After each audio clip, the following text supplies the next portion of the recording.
kabajamoo itti aanaa muummicha ministeeraa obbo Tamasgeen Xuruunee, kabajamoo pirezidaantii keenya obbo Shimallis Abdiisaa, Birhaan Balaay, ministeerota, abbootii gadaa, haadholii siinqee, uummata asitti argamtan hundaaf duraan dursa qeexoo kaleessa irraa dhunnee itti dhiqannee itti guddanne sababa ta'ee ijaaf ijaa wal arginee haala kanaan deebinee waa'ee misoomaa waa'ee nagaa dubbachuu akka dandeenyu nu taasise kana kennaa waaqaa kennaa uummata keenya sababa guddaa waan nu ta'eef gammachuu itti dhaga'ame isin ibsuu barbaada. Bara ijoollummaa siin gaafa ceenu qeexoon bara lakkaa'ee yeroo lakkaa'ee akkaataa kanaan uummata keenyatti deebinee ijaaf ijaa wal agarree nagaa walitti dhaamnee gammachuu walii ibsinee hawwii gaarii qabnu wal geenyee mari'achuu akka dandeenyu gochuu danda'a kan jedhu amantaa akkasiin qabuun ture. Bara sana yaadattu aspaaltiin hin jiru rakkoodha asiin darbuun waan salphaan turre garuu har'a qeexoon deebi'ee maatii kootti na deebisuu danda'uu isaatti gammachuu guddaatu natti dhaga'ama. Egaa maatiin gaafa yeroo jalqabaatiif wal argu nagaa wal gaafata waan ta'eef akkam jirtu nagaa keessanii qe'een nagaadha maatiin nagaadha. Uummanni keenya nagaa jaallata. Uummanni keenya kadhaa isaa keessatti kan nagaan na bulchite nagaan na oolchi osoo hin jedhin manaan ba'u. Galgala hojii isaa raawwatee gaafa deebi'us kan nagaan na oolchite nagaan na bulcheedha. Galata galatatee rafa. Isa duwwaa garuu miti. Uummanni keenya nagaaf xiyyeeffannaa jaalala addaa waan qabuuf nagumaanuu ilma waaqaa jedhee fudhata. Ijoollee isaa nagaasoo nagaasaa jedhee maqaatti baafata. Uummanni keenya nagaa jaallatee nagaa kadhatee ijoollee isaatti maqaa baafatee kanaan garuu hin dhaabbatu. Nagaan kan booreessan jiraannaan boora'uu akka danda'u hin beeka. Kanaaf jedhee ijoollee isaa ammas araarsaa jedhee baasa. Nagaasaa duwwaan jedhu. Wal dhibdeen jiraachuu hin danda'a. Mariif marabbaan mari'annee jaarsoliidhaan fayyadamnee araaramuu akka dandeenyus uummanni keenya jechaan kadhannaa guyyaa guyyaatiin nu barsiisaa guddanne. Nagaa hin jaallanna. Bakka nagaan hin jirretti immoo mariif marabbaan dubbii hiikus immoo aadaan keenya nu barsiisee jira jechuudha. Kanaaf nagaan waa hunda caalaa kan nu barbaachisu misooma akkasii kana arguudhaaf kan nu gargaaru waan ta'eef nagaa dura buusanii ilaaluun dubbachuun mari'achuun maaliif barbaachisaa? Godinni kun woo xiqqaate waggaa 30 waggaa 40 keessatti akkuma isin beektan nagaa guutuu argatee waa'ee misoomaa yaaduu hin dandeenye. Bara ijoollummaa keenya irraa kaasnee naannoon kun al tokko boqochaa rakkoo keessa galaa al tokko boqochaa rakkoo keessa galaa gara misoomaatti xiyyeeffatee hojii keessa galuu hin dandeenye. Kana keessaa ba'anii laphee guutuun sammuu guutuu misooma keessa galuudhaaf waa'een nagaa dubbatamuu qaba taanaan asitti bakkisa. Maaliif waa'een nagaa dubbii ijoo taa'oo jettan uummanni keenya arbaa. Lafeen arbaa waan biraatiin cabsuun baay'ee rakkisaadha. Lafee arbaa cabsuuf namoonni arba cabsuu barbaadan jalqaba lafee arbaa biraa barbaadu. Lafee arbaatiin cabsu.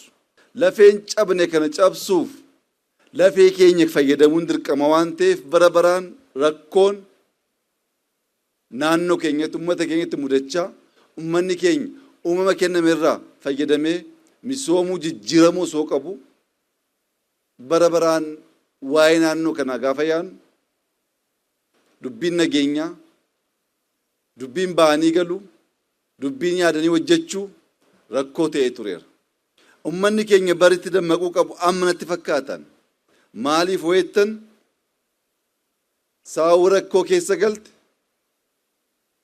kan albeen natti fiigeef kan hordaan natti fiigee argee jette rakkoo keessa jiru jedhanii warra albeen nutti fiigaa jiran kan maal barbaada akka jiran hubatanii akkuma abbootiin keenya nu barsiisan mariif marabbaan dubbii hiikanii nu gahaa misooma nu wayyaa carraa arganne kana balleessuu hin qabnu wal mancaasuu wal ajjeesuu wal xiqqeessuu wal cabsuu nu gahaa jennee dhaabbachuu hin dandeenyu taanaan coobna argaa jirru kun galaana ta'uu hin danda'u. Kun jalqabbiidha.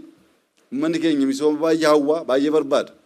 Jalqabbiin kun coobni kun galaana ta'ee misooma guddaa fiduu akka danda'uuf nagaan keenya bakka nagaan booreetti immoo mariif marabbaan mari'atanii araaraan dubbii hiikuun aadaa keenya waan ta'eef irra deebinee isa xiyyeeffannee mari'annee kallattii kaa'uun baay'ee murteessaa natti fakkaata. Dhiyeenya kanatti obboloowwan keenya kanaan dura qabsoo bifa addaatiin filatan gaaffii uummanni isaanii dhiyeesseef fudhatanii baay'een isaanii deebi'aa jiru. Warra deebi'e kana galateeffachuun baay'ee barbaachisaadha. Warra deebi'e kana galateeffachuun barbaachisaa kan ta'uuf osoo ji'a tokko ji'a lama ji'a sadii turanii achiis asiis kan du'u kan madaa'u qabeenyi kan badu silaa baay'ee ta'uu ni mala. Naannoo kanatti Oromiyaa keessatti diinni alaa dhufee kan nu cabsaa kan nu ajjeesaa jiru caalaa ijoolleen Oromoo osoo ta'anii mari'achuu qaban kan wal cabsaa kan wal ajjeesaa misooma akkasii akka hojjechuu hin dandeenye kan dhaabaa jiran baay'eedha.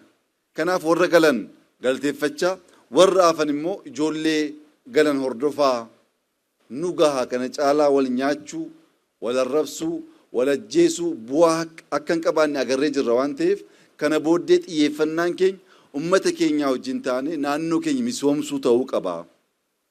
Wallaga keessatti namni bunaan filloo laale oomishtummaa guddisee ekspoortii bal'isee misooma baay'ee soo yaaduu qabu bunni hammasii as jiraate buna funaannee gurguruu keessaa baane buna keessa wal ajjeesuun waan nuuf tolu waan nuuf malu miti.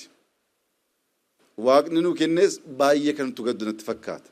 Kan nuu kennameef misoomaaf kan nuu kennameef hoo dubbiin illee hammaate teenyee jalatti akka aadaa keenyatti mari'achuuf malee keessatti wal ajjeesuuf miti. Dhiigni sun hin badu waan ta'eef. Kanaaf barri waa'ee loon horroo yaaduu qabnu har'a.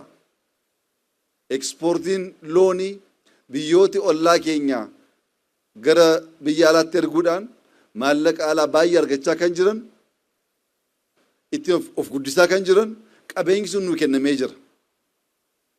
Bunaan filloo qabaannee loon horroo qabaannee boqqolloo misingaa warqee begii qabaannee kanaa misoomsinee nyaannee osoo hin quufin osoo teenyee mari'achuu dandeenyu afaan tokkoon yaada tokkoon waan nuuf toluu qabu waliin karoorsuu osoo dandeenyu inni immoo haafes maatii waliigaluu baachuu ni mala waliigalteen dhibnaanis karaa nagaatiin qabsaa'uun osoo danda'amu naannoo kana maqaa isaa malee maqaatti ba'ee eenyummaa isaa malee eenyummaan haaraatti kennamee namni galeetti ba'uu kan dadhabu misooma jalqabnee fixuu kan itti rakkannu ta'uunsaa baay'ee nama gaddisiisa.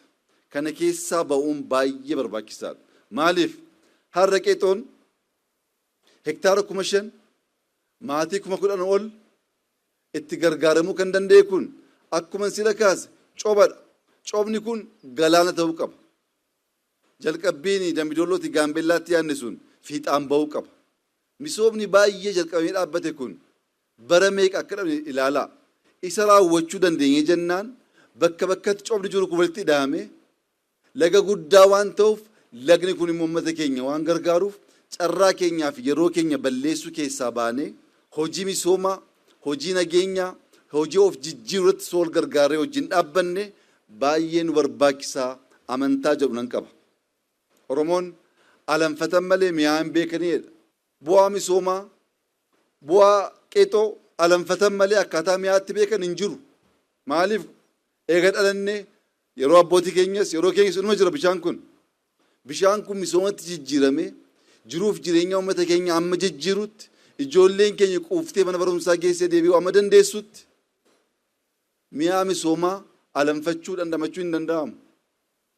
Kana gochuu akka dandeenyuuf Wallagga guutuutti Coobni xixiqqoo kan misoomaa cobaa jira. Garuu coba kan walitti idaanee galaana amma goonutti nageenya saffisiisaa ummata keenya cinqii yaaddoo keessaa baasu bahee galee hojii hojjechuu akka danda'u kan du'e awwaallatee kan fuudhe cidaan gammachuudhaan gaggeessuu akka danda'uuf ummanni keenya laphee guutuudhaan ijoolleen keenya laphee guutuudhaan nu gahaa misoomatti deebi'uu qabna barri jechuu qabnu ammanatti fakkaata. Kana caalaa dubbiin akkasii kun adeemnaan yeroo keenya carraa keenya balleessaa waan deemuuf abbootiin guguddaa baay'ee jirtu jaarsoliin jirtu kadhattanii gorsitanii ijoollee keenya deebistanii nagaan keenya bal'atee nagaa amansiisaa qabaannee laphee guutuudhaan hojii misoomaa hojjechuu akka dandeenyuuf gahee keessan akka taphattan amaanaa jechuun barbaada.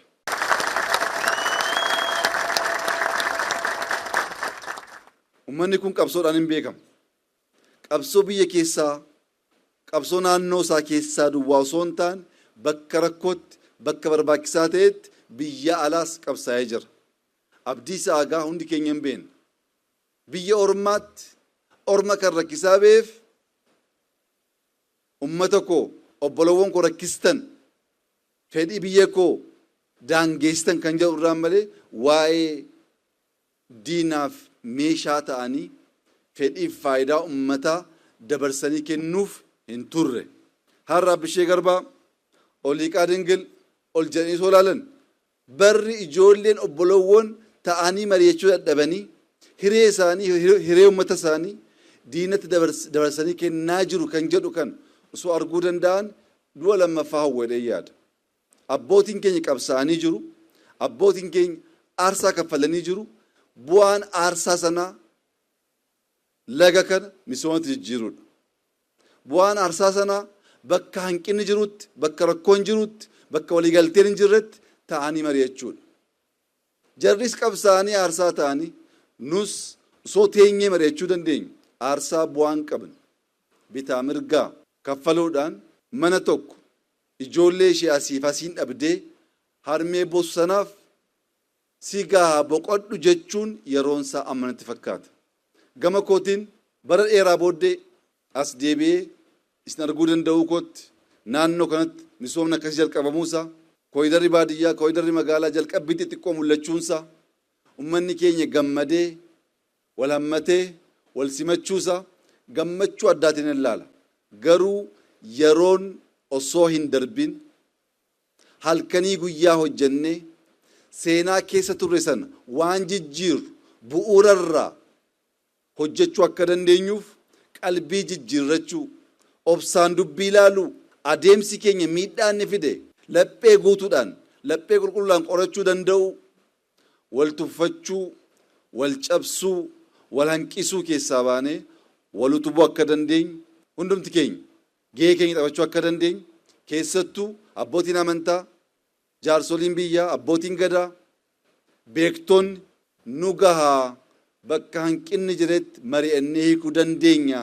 Kana booddee kan nu barbaachisu waliin taane misooma fiduudha.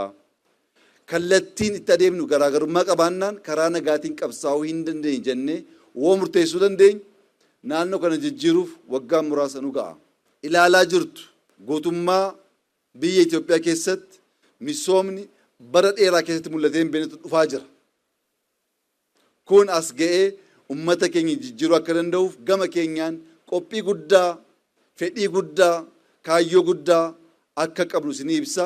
Waliin taanee inni kaleessaa darbeera isa borii balleessuurra ijoollee egeree boriftaan guddattee biyya kana gaggeessuu dandeessu cabsuurra of eegnee misoomatti xiyyeeffannaa hagoonu. Jalqabbiin kun baay'ee gaariidha. Carraaqqii keessaniif gargaarsa keessaniif galata guddaan sii galchuu barbaada. Garuu kun gahaa miti. Dachaa baay'eetiin waan caalu hojjechuu akka dandeenyuuf waliin haa dhaabbannu, haa jabaannu. Kan ummata keenya hiyyummaa, doofummaa keessaa baasuu danda'u misooma irratti xiyyeeffannee hojjechuu dandeenya jennaan inni kaan deebi'aa waan deemnutti fakkaata. Baga ijaaf ijaan, baga nagaan wal arguu dandeenya. Wallaggi ammas qeellam ammas akkuma kaleessaa gammachuunsaa gaarummaansa ija isaa fuula isaarraa hin mul'ata. Dhufaatii kootti baay'ee gammadeen jira. Walargoo keenyatti baay'ee gammadeen jira. Walargoon kun garuu baay'achaa akka deemuuf imaanaa silaa hin dagatinaa. Baga gammaddan, baga gammanne jalqabbiin kun baay'atee bal'atee hunda keenya amma jijjiirutti waliin taanee misoomatti xiyyeeffannaa jechuun barbaada. Galatoomaa ulfaadhaa naa jiraadhaa.